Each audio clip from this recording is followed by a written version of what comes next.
Hey guys, I wanted to share a holiday recipe with you this year, just like I have in years past, and I thought I would go ahead and show you how we make homemade eggnog in my family.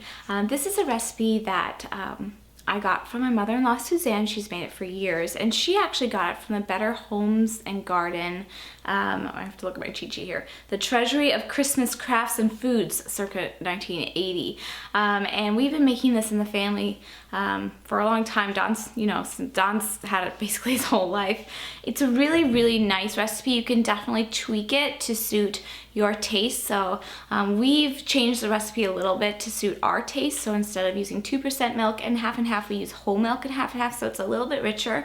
If you want to go like all out rich, you could put in cream instead of half and half, but that gets a little, we've done that before, it gets a little thick. And you can definitely play around with how much cinnamon you put in. We double the cinnamon because that's personally how we like it. You can add a little cayenne. I know that sounds crazy, but you can. You could add nutmeg. We usually finish with do nutmeg to taste. And you can serve it a number of ways. You can serve it just as is, or you can serve it spiked with rum or brandy, I think are the two. I don't know, I don't drink either of those things, so I think they're what people put in the eggnog. I love it plain. It's really great with Christmas cookies after a nice dinner or as a little afternoon treat snack. It's so tasty. So I'm gonna go ahead and share the recipe with you. It's very, very easy. It's very easy, but it does take some time to cook because you do have to cook it on the stove and some time to set up in the fridge. So just keep that in mind. I do recommend making it at least a day before you plan on serving it, just so it can chill completely in the fridge, which thickens it even further. And it is best served chilled.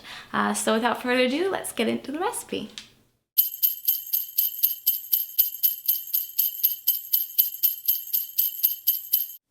For this recipe, you will need 8 eggs, 12 cups of whole milk, 8 cups of half and half, 1 1/3 cups of granulated sugar, 4 teaspoons of cinnamon, a few dashes of salt, a large stock pot, a measuring cup, a large whisk, and several containers to put the cooled eggnog in for storage. So the first step before you turn the heat on is to whisk up your 8 eggs. And I just do this right in the pot. I want to get them really fully whisked. Okay, that looks good. So now we're going to put the heat on to medium-high. And we're just going to add the other ingredients. It really doesn't matter what order you add them in. So I'm going to start with my 12 cups of whole milk. So this is 4.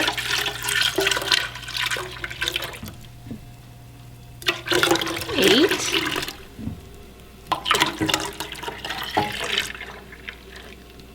That's 12. And now 8 cups of half and half. It's actually 2 quarts, so I don't need to measure this. I'm just pouring in, oops, and splattering everywhere. 2 quarts. And this is 1 1/3 cups of sugar, granulated sugar that I pre-measured. Just gonna pour that in. Now I double the amount of cinnamon I put in the recipe, so the recipe would actually only call for 2 teaspoons of cinnamon. I put in 4. A lot gets lost when you strain it in the end, so I'm just gonna put that in. And the whisking is really what's gonna incorporate as much of that cinnamon in there as possible. And lastly, just a few pinches of salt. This is just for flavor balancing, so I would put 4 pinches in, just like so, maybe a little bit extra for good luck. And then you just whisk, and you whisk, and you whisk, and you whisk, and you whisk, and you whisk, and you whisk until everything is incorporated. And getting the cinnamon to whisk in is the trick. So you just keep doing this constantly, basically, while it's over medium-high heat until you see some wisps of steam, smoke, not smoke, but steam coming off of it, and little bubbles on the edges. And it will thicken up, and it will be glorious. So just keep whisking. Okay guys, it's been 20 minutes since I combined all the ingredients, and the pot has just heated up course, when you make a quadruple recipe like I'm doing, it takes a little bit longer, but it keeps really well in the fridge for at least a week, and we go through a lot at our holiday party. So I like to make a quadruple batch like this. So then you just get it done all at once. And I haven't been stirring it constantly, but almost constantly. So I cleaned up kind of in between too. And now that it's basically taken this long to get hot, and it'll probably take about another 15-20 minutes until it's really done. And like I said, you can tell by kind of wisping happening along the edges with you know, some steam coming off, and it thickens up quite a bit. So I'm gonna keep going, stirring almost constantly, and I'll show you guys when it's just about done. Okay guys, it's been another 10 minutes, and you can see that the cinnamon has more incorporated because it's kind of cooked in. And I don't know if the camera will pick it up. If I stop whisking, maybe. It's wisping. It's wisping steam.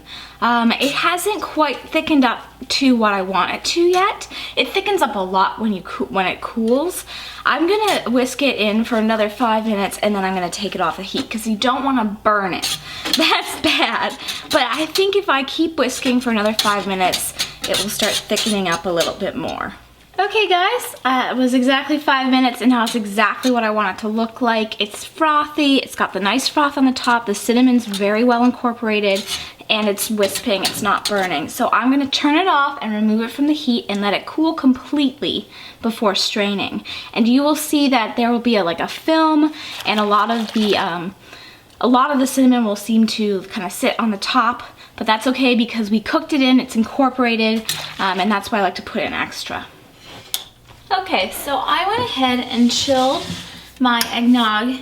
I let it cool, and then I chilled it in the refrigerator for a while, or you could just let it cool and then strain it and then chill it, but we were actually out, so that's how it worked out. But you want it to come all the way down before you strain it, all the way down in temperature. So you can see some of the cinnamon has settled at the top, and there will be a film that's left after we strain it, but for the most part, the cinnamon's incorporated. So I like to strain into these style pitchers first, because I find it kind of hard to strain into something with a narrow opening like this. And I like to do this in the sink. And I'm just going to try to maneuver around the camera here. And just go kind of slowly so as to not splatter. Try not to lose any precious eggnog. And we're going to fill this up. Okay, that looks about right. And then I'm gonna tap. And here you can see what's left is a little film from the milk, the cooked milk, and just a little bit of the cinnamon, but nice and strained. So I'm gonna go ahead and rinse this out, and then we'll strain the rest. So now I've got it all strained. I've got this one big, this is like a little more than, almost, it's just about a gallon actually, of eggnog. And this I'm saving for our party. And then I have just a regular, I don't actually know how big this is, to be honest. Nope, no idea. But this is just one of those kind of plastic style pitchers with the lid for us to enjoy before the party. I would recommend chilling these overnight before serving, so I recommend making it at least a day in advance of when you want to serve. My husband and some of my family members like to spike theirs with rum or brandy, so I like it just plain. It's also very good plain, but definitely serve it chilled cold. That would be my recommendation. So I've got my little glass mug here. This is pretty rich, so you don't need a huge amount of it. Before serving, I probably would just shake it up a little bit or stir it up and pour it and serve. Enjoy. Well, I hope you guys enjoyed seeing how we make our eggnog in the family. I will have the recipe on my blog and also on my Pinterest page if you guys want to check it out. I have those both linked below. I'd love to know if you make this, what you think, or if you make it with any variations. Let me know. I think that'd be fun to share. Or if you have a special eggnog recipe in your family that you would like to share, please go ahead and do so. This is gonna be my last video for the year. I want to thank you guys so much for watching this year and sticking with me. And I will be back in the new year with lots of new things to share. So I will see you guys really, really soon. And until then, take care. Merry Christmas if you celebrate, Happy New Year, and Happy Holidays. Bye, you guys.